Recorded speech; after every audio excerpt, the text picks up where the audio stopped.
A continuación, quisiéramos invitarlos a escuchar el testimonio de una mujer, madre, relacionadora pública de profesión, poeta y activista en materias de medio ambiente y derechos humanos.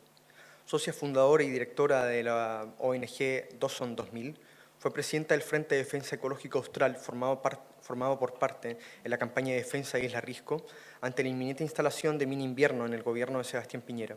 Actualmente es vicepresidenta de la agrupación Hijos y Nietos por la Memoria. Víctima de exilio, su padre Raúl Guerra y abuelo Atilo Encina participaron activamente en el encuentro de exiliados magallánicos en marzo de 1986. En su nombre y en nombre de la generación de hijos y nietos que vivió en el exilio, escuchamos el testimonio de la señora Ana Marlene Guerra. Hola a todas y todos. Gracias a todas y todos por estar acá, a las autoridades, a las agrupaciones de derechos humanos, a las personas interesadas en estos temas y en especial gracias a mi hijo que está acá con su polola. Cuando Iván me pidió entregar un testimonio sobre el encuentro de exiliados, sentí un poco de pudor, o esa sensación de a mí no me corresponde.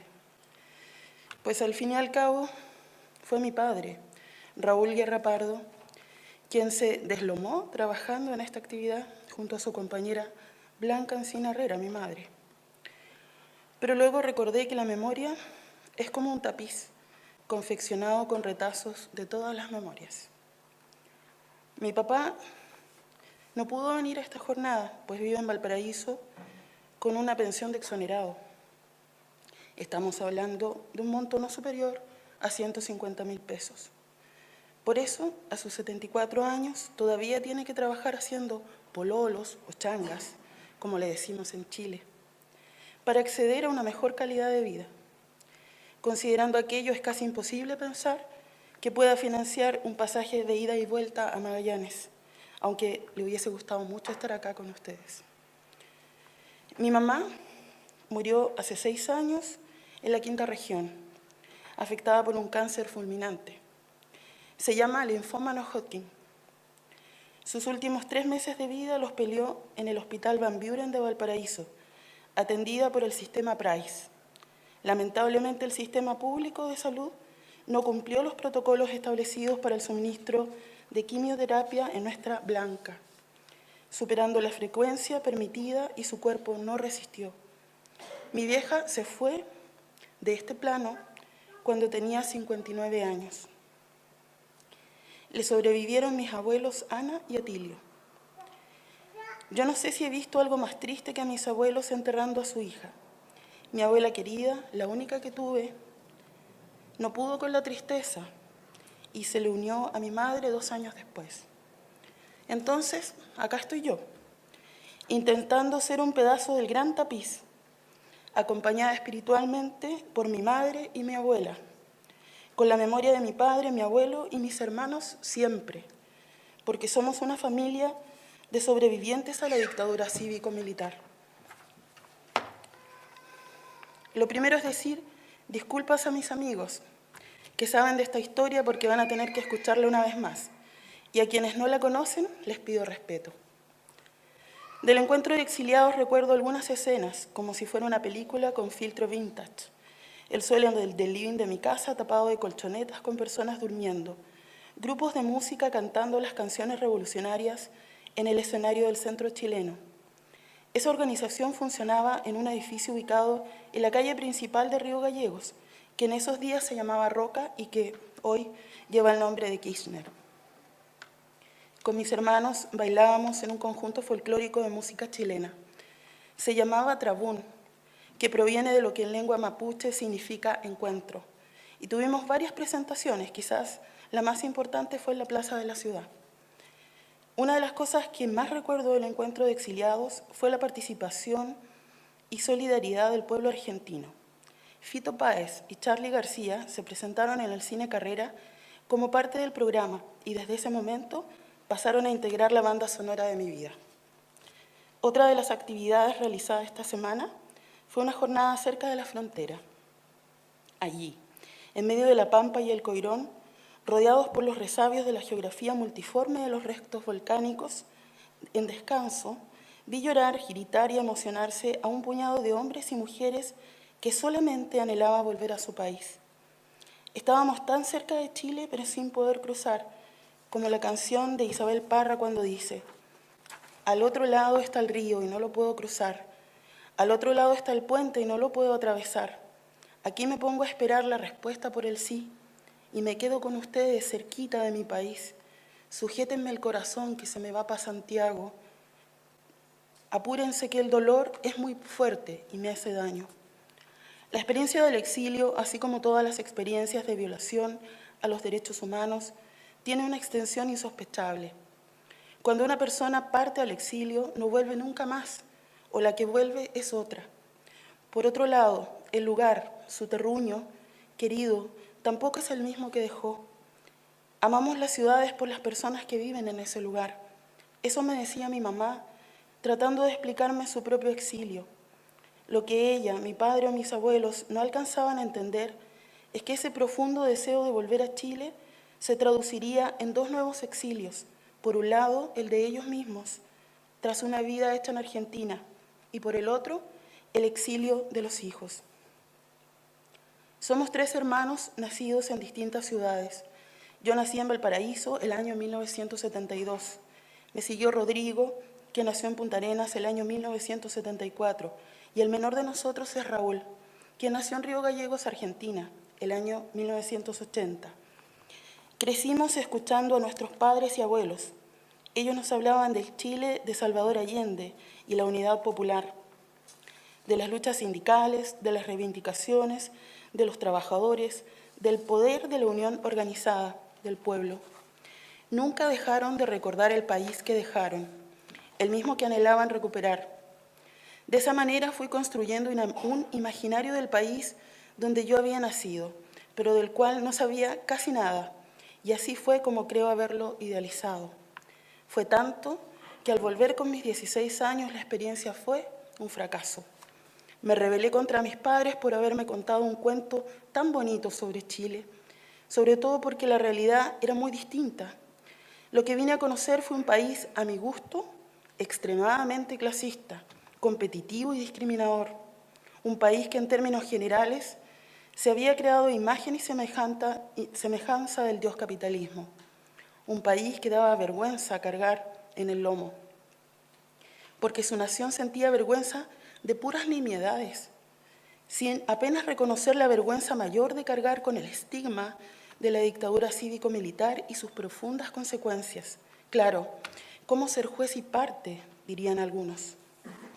El exilio es una experiencia real. Yo lo viví cuando volví a Chile y lo voy a explicar con una serie de ejemplos demasiado sencillos. Exilio es no recordar la cantidad de veces que te cambiaste de casa. Es tener a todos tus amigos de infancia en otra ciudad y no saber qué pasó con ellos, junto con tu primera maestra de básica. También es irte cuando te quieres quedar y llorar hacia adentro en una sala de clases extraña porque no conoces a ningún compañero o compañera. ¿Qué te hablan? ¿Por qué se visten con uniformes si tú nunca supiste lo que es sentir vergüenza de vestirte con tu propia identidad? El exilio te hace hablar de otra manera y quizás nunca sepas organizar los términos adecuados para hablar como lo hace todo el resto. Puede que al principio te divierta que se rían con eso, pero cuando es reiterativo se convierte en bullying. Exilio para un niño, niña o adolescente es que te pongan adjetivos calificativos por haber nacido en otro lugar o porque volviste a tu país pero te criaste en otro. Exilio es no poder contra la desintegración de la familia y terminar repartidos en varias ciudades.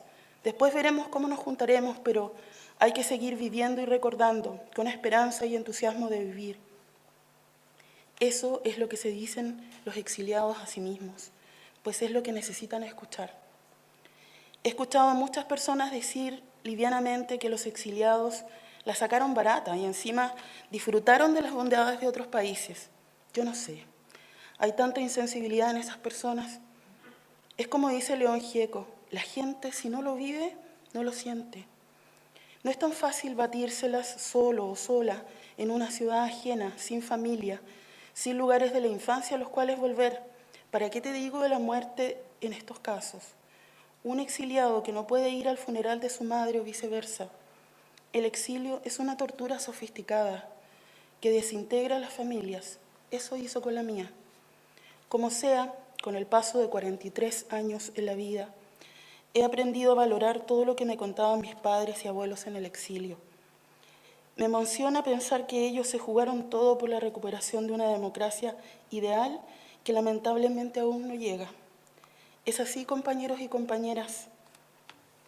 En cada acción de rescate y refugio que emprendió mi familia, en el cruce fronterizo clandestino de un camarada que volvía a su país, en cada tráfico de propaganda escondida en el cuerpo, en las organizaciones solidarias de apoyo a Chile, en misiones imposibles que se hicieron posibles, siempre pusieron su vida por delante y no dudaron un instante porque ellos pertenecen a una estirpe en peligro de extinción.